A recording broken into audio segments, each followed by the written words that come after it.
Assalamualaikum warahmatullahi wabarakatuh. Selamat datang siswa dan siswi generasi terbaik. Semoga selalu sukses dimanapun berada. Amin. Di video ini akan kami sampaikan sekilas materi PAI kelas 11, Quran Surat An-Nisa ayat 59, Al-Ma'idah ayat 48, dan At-Taubah ayat 105, tentang taat aturan, kompetisi dalam kebaikan, dan etos kerja. Bagaimana materinya? Berikut ulasannya. Oke, di sini bisa dilihat ada bagan ya, materi yang akan kita bahas di sini. Untuk temanya, membangun bangsa melalui perilaku taat, kompetisi dalam kebaikan, dan etos kerja. Di sini akan kita bahas taat aturan, kompetisi dalam kebaikan, etos kerja beserta ayat-ayatnya ya. Dan harapannya, ini harapan terakhir ya di materi ini, yaitu siswa bisa terbiasa berperilaku taat aturan, kompetisi, dan etos kerja. Adapun untuk kompetensi dasarnya bisa dilihat di sini. Ya, diharapkan siswa bisa menganalisis makna Quran Surat Al-Ma'idah ayat 48, An-Nisa ayat 59 atau ayat 105, serta hadis tentang taat aturan, kompetisi dalam kebaikan, dan etos kerja. Untuk KD keterampilannya diharapkan siswa mampu membaca 3 ayat tadi sesuai dengan kaidah tajwid dan makharijul huruf, mendemonstrasikan hafalan ya, dan menyajikan keterkaitan antara perintah berkompetisi dalam kebaikan dengan kepatuhan terhadap ketentuan Allah sesuai dengan ayat-ayat tadi. Oke, kita mulai pembahasan yang pertama, yaitu taat aturan. Taat memiliki arti tunduk kepada Allah, pemerintah, dan sebagainya. Tidak berlaku curang, setia ya. Sedangkan aturan adalah tindakan atau perbuatan yang harus dijalankan. Taat pada aturan adalah sikap tunduk kepada tindakan atau perbuatan yang telah dibuat baik oleh Allah, Nabi, pemimpin, atau yang lainnya. Di sekolah terdapat aturan, di rumah terdapat aturan, di lingkungan masyarakat terdapat aturan, di mana saja kita berada pasti ada aturannya. Aturan dibuat tentu saja dengan maksud agar terjadi ketertiban dan ketentraman. Mustahil aturan dibuat tanpa tujuan. Oleh karena itu, wajib hukumnya kita menaati aturan yang berlaku. Aturan yang paling tinggi adalah aturan yang dibuat oleh Allah Subhanahu wa Ta'ala, yaitu terdapat pada Al-Quranul Karim. Sementara di bawahnya ada aturan yang dibuat oleh Nabi, yang disebut sunnah atau hadis. Di bawahnya lagi ada aturan yang dibuat oleh pemimpin, baik pemimpin pemerintah, negara, daerah, maupun pemimpin yang lainnya, termasuk pemimpin keluarga. Peranan pemimpin sangatlah penting. Sebuah institusi dari terkecil sampai pada suatu negara sebagai institusi terbesar tidak akan tercapai kestabilannya tanpa adanya pemimpin. Tanpa adanya seorang pemimpin dalam sebuah negara, tentulah negara tersebut akan menjadi lemah dan mudah terombang-ambing oleh kekuatan luar. Oleh karena itu, Islam memerintahkan umatnya untuk taat kepada pemimpin, karena dengan ketaatan rakyat kepada pemimpin selama tidak maksiat, akan terciptalah keamanan dan ketertiban serta kemakmuran. Sedangkan norma adalah aturan atau ketentuan yang mengikat warga kelompok dalam masyarakat, di mana sebagai panduan, tatanan, dan pengendali tingkah laku yang sesuai. Norma biasanya berlaku dalam lingkungan masyarakat dengan aturan tak tertulis, tetapi secara sadar masyarakat mematuhinya. Ada berbagai macam-macam norma, diantaranya norma agama, norma kesopanan, norma hukum, dan norma kesusilaan. Jadi setiap norma itu ya harus ditaati, gitu ya. Norma agama itu sumbernya dari Allah, ketika tidak ditaati atau normanya dilanggar, ya maka konsekuensi atau sanksinya ya akan mendapat dosa dengan balasan di akhirat kelak, ya. Masuk neraka dan sebagainya. Kemudian norma kesusilaan, sumbernya adalah dari hati nurani manusia. Apabila dilanggar, ya sanksinya dicemooh, bahkan dikucilkan dari masyarakat. Norma kesopanan itu bersumber dari kebiasaan, adat istiadat, budaya, dan nilai-nilai masyarakat. Sanksinya apabila dilanggar ya akan dipandang sinis, tak tahu sopan santun, tidak menghargai budaya setempat, tidak respek terhadap orang-orang di sekitar, dan sebagainya. Kemudian untuk norma hukum bersumber dari negara atau pemerintah yang diatur dalam undang-undang. Sanksinya apabila dilanggar ya penjara, denda, hukuman mati, dan sebagainya. Keharusan menaati aturan dijelaskan dalam firman Allah, Quran Surat An-Nisa ayat 59. Bismillahirrahmanirrahim. Ya ayyuhalladzina amanu atiiullaha wa atiiur rasula wa ulil amri minkum. فَإِن تَنَازَعْتُمْ فِي شَيْءٍ فَرُدُّوهُ إِلَى اللَّهِ وَالرَّسُولِ إِن كُنتُمْ تُؤْمِنُونَ بِاللَّهِ وَالْيَوْمِ الْآخِرِ ذَلِكَ خَيْرٌ وَأَحْسَنُ تَأْوِيلًا.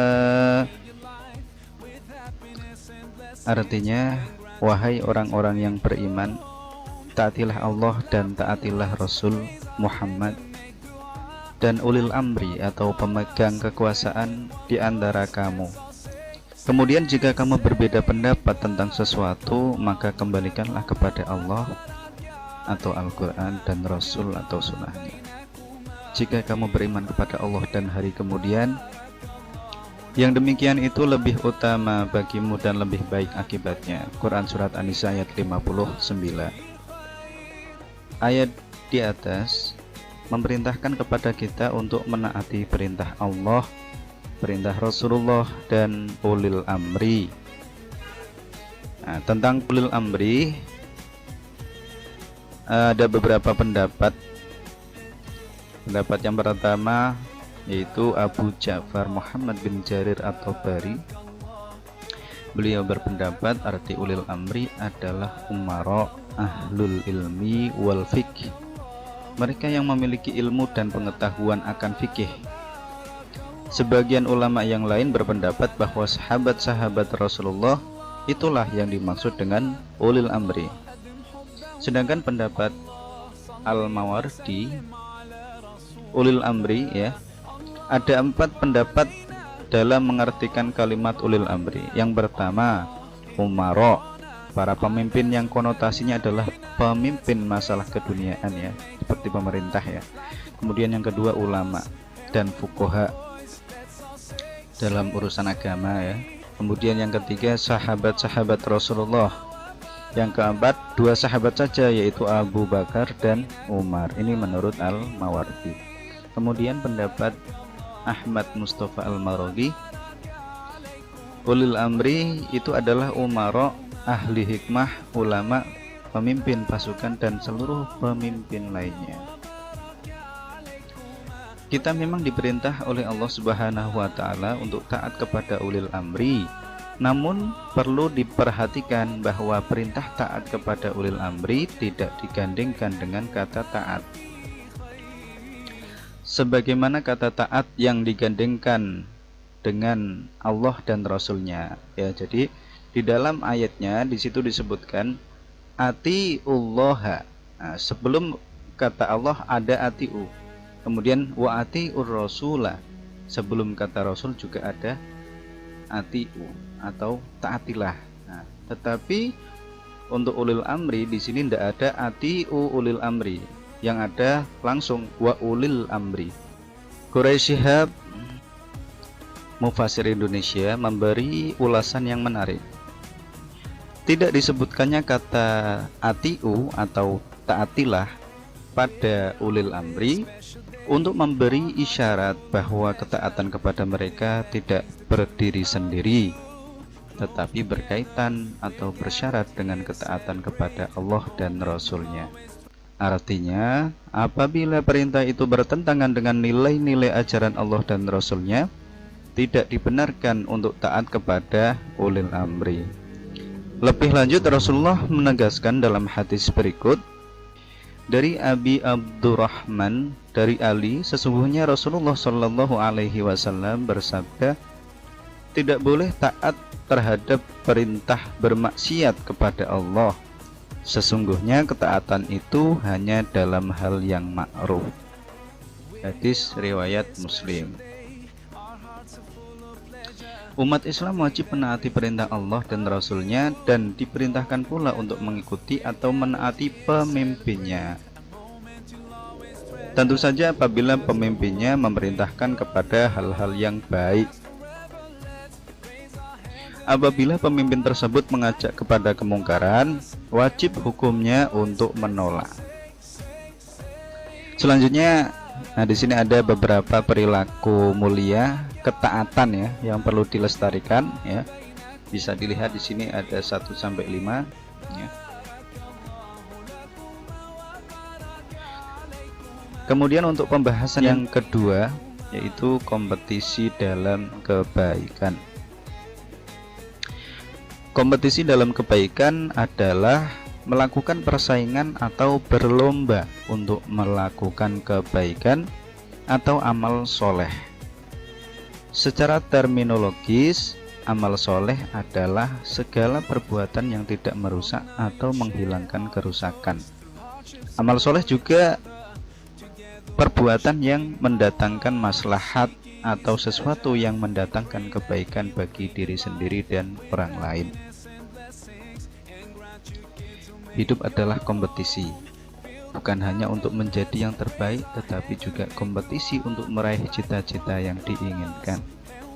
Namun sayang, banyak orang yang terjebak pada kompetisi semu yang hanya memperturutkan syahwat hawa nafsu duniawi dan jauh dari suasana robbani. Kompetisi harta kekayaan, kompetisi usaha pekerjaan, kompetisi jabatan kedudukan, dan kompetisi lainnya yang semuanya bak fata morgana, indah menggoda tetapi sesungguhnya tiada. Itulah kompetisi yang menipu. Bahkan hal yang sangat memilukan ialah tak jarang dalam kompetisi selalu diiringi buruk sangka, bukan hanya kepada manusia tetapi juga kepada Allah. Lebih merugi lagi jika rasa iri dan ria ikut bermain dalam kompetisi tersebut. Lalu, bagaimanakah selayaknya kompetisi bagi orang-orang yang beriman?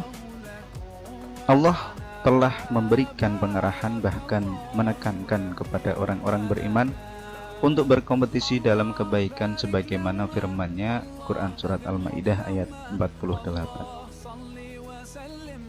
Bismillahirrahmanirrahim.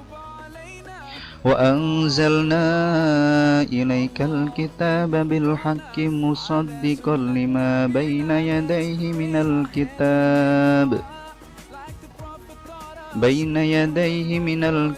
wa muhaiminan alaihi fahkum bainahum bima anzalallahu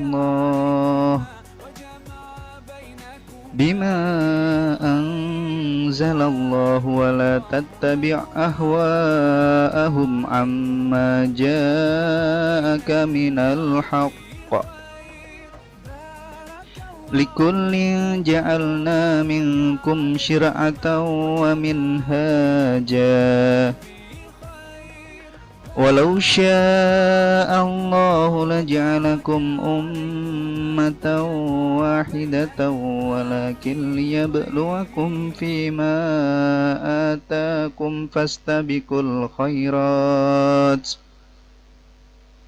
ilallahi marji'ukum jami'an fayunabbi'ukum bima kuntum fihi takhtalifun. Artinya, dan kami telah menurunkan kitab Al-Quran kepadamu Muhammad dengan membawa kebenaran, yang membenarkan kitab-kitab yang diturunkan sebelumnya dan menjaganya, maka putuskanlah perkara mereka menurut apa yang diturunkan Allah, dan janganlah engkau mengikuti keinginan mereka dengan meninggalkan kebenaran yang telah datang kepadamu. Untuk setiap umat di antara kamu, kami berikan aturan dan jalan yang terang. Kalau Allah menghendaki, niscaya kamu dijadikannya satu umat saja, tetapi Allah hendak menguji kamu terhadap karunia yang telah diberikannya kepadamu. Maka berlomba-lombalah berbuat kebajikan. Hanya kepada Allah kamu semua kembali, lalu diberitahukannya kepadamu terhadap apa yang dahulu kamu perselisihkan. Quran Surat Al-Ma'idah ayat 48. Pada ayat di atas, Allah menjelaskan bahwa setiap kaum diberikan aturan atau syariat. Syariat setiap kaum berbeda-beda sesuai dengan waktu dan keadaan hidupnya. Meskipun mereka berbeda-beda, yang terpenting adalah semuanya beribadah dalam rangka mencari ridho Allah Subhanahu wa Ta'ala atau berlomba-lomba dalam kebaikan. Mengapa kita diperintahkan untuk berlomba-lomba dalam kebaikan? Melakukan kebaikan tidak bisa ditunda-tunda, melainkan harus segera dikerjakan, sebab kesempatan hidup sangat terbatas. Begitu juga kesempatan berbuat baik belum tentu setiap saat kita dapatkan. Kematian bisa datang secara tiba-tiba tanpa diketahui sebabnya. Oleh karena itu, begitu ada kesempatan untuk berbuat baik, jangan ditunda-tunda lagi, tetapi segera dikerjakan. Berikut adalah perilaku mulia kompetisi dalam kebaikan. Di sini ada nomor 1 sampai nomor 5. Selanjutnya untuk pembahasan yang ketiga, yaitu etos kerja. Dalam Kamus Besar Bahasa Indonesia, etos kerja adalah semangat kerja yang menjadi ciri khas dan keyakinan seseorang atau suatu kelompok. Menurut Ki Haji Toto Tasmara, etos kerja adalah totalitas kepribadian dirinya serta caranya mengekspresikan, memandang, meyakini, dan memberikan makna ada sesuatu yang mendorong dirinya untuk bertindak dan meraih amal yang optimal. Sudah menjadi kewajiban manusia sebagai makhluk yang memiliki banyak kebutuhan dan kepentingan dalam kehidupannya untuk berusaha memenuhinya. Seorang muslim haruslah menyeimbangkan antara kepentingan dunia dan akhirat. Tidaklah semata hanya berorientasi pada kehidupan akhirat saja, melainkan harus memikirkan kepentingan kehidupannya di dunia juga. Untuk menyeimbangkan antara kehidupan dunia dan akhirat, wajiblah seorang muslim untuk bekerja. Bekerja adalah kodrat hidup, baik kehidupan spiritual, intelektual, fisik biologis maupun kehidupan individual dan sosial dalam berbagai bidang. Seseorang layak untuk mendapatkan predikat yang terpuji seperti potensial, aktif, dinamis, produktif, atau profesional semata-mata karena prestasi kerjanya.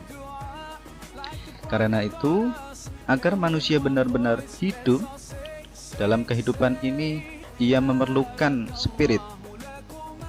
Untuk itu, Al-Quran diturunkan sebagai spirit hidup, sekaligus sebagai nur atau cahaya yang tak kunjung padam agar aktivitas hidup manusia tidak tersesat. Dalam Al-Quran maupun hadis banyak ditemukan literatur yang memerintahkan seorang muslim untuk bekerja dalam rangka memenuhi dan melengkapi kebutuhan duniawi. Salah satu perintah Allah kepada umatnya untuk bekerja termaktub dalam Quran surat At-Taubah ayat 105.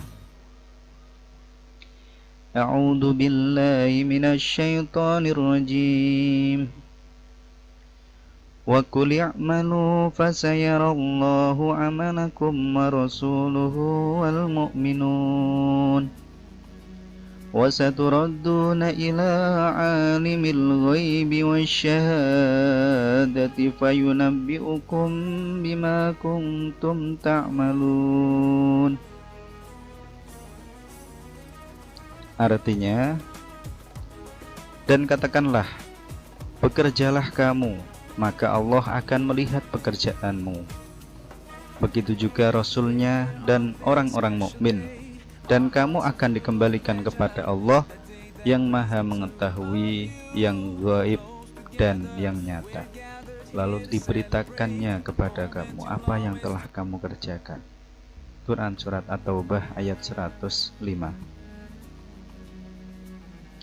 Ayat di atas menjelaskan bahwa Allah Subhanahu wa Ta'ala memerintahkan kepada kita untuk semangat dalam melakukan amal saleh sebanyak-banyaknya. Allah akan melihat dan menilai amal-amal tersebut. Pada akhirnya seluruh manusia akan dikembalikan kepada Allah dengan membawa amal perbuatannya masing-masing. Mereka yang berbuat baik akan diberi pahala atas perbuatannya itu. Mereka yang berbuat jahat akan diberi siksaan atas perbuatan yang telah mereka lakukan selama hidup di dunia. Ayat di atas juga menjelaskan bahwa Allah Subhanahu wa Ta'ala memerintahkan kita untuk bekerja, dan Allah pasti membalas semua yang telah kita kerjakan. Hal yang perlu diperhatikan dalam ayat ini adalah penegasan Allah bahwa motivasi atau niat bekerja itu mestilah benar. Bekerjalah dengan sungguh-sungguh dan maksimal. Bekerjalah sesuai dengan aturan Allah dan Rasul-Nya. Kalau pekerjaan itu tidak baik atau tidak benar, maka jauhilah. Jangan sampai di kemudian hari kamu menyesal. Sungguh tidak ada artinya. Nah, berikut ada beberapa perilaku mulia etos kerja ya yang perlu dilestarikan. Bisa dilihat di sini ada nomor 1 sampai dengan nomor 3. Nah, itu tadi sekilas penjelasan singkat materi Quran surat An-Nisa ayat 59, Al-Maidah ayat 48 dan At-Taubah ayat 105 tentang taat aturan, kompetisi dalam kebaikan dan etos kerja.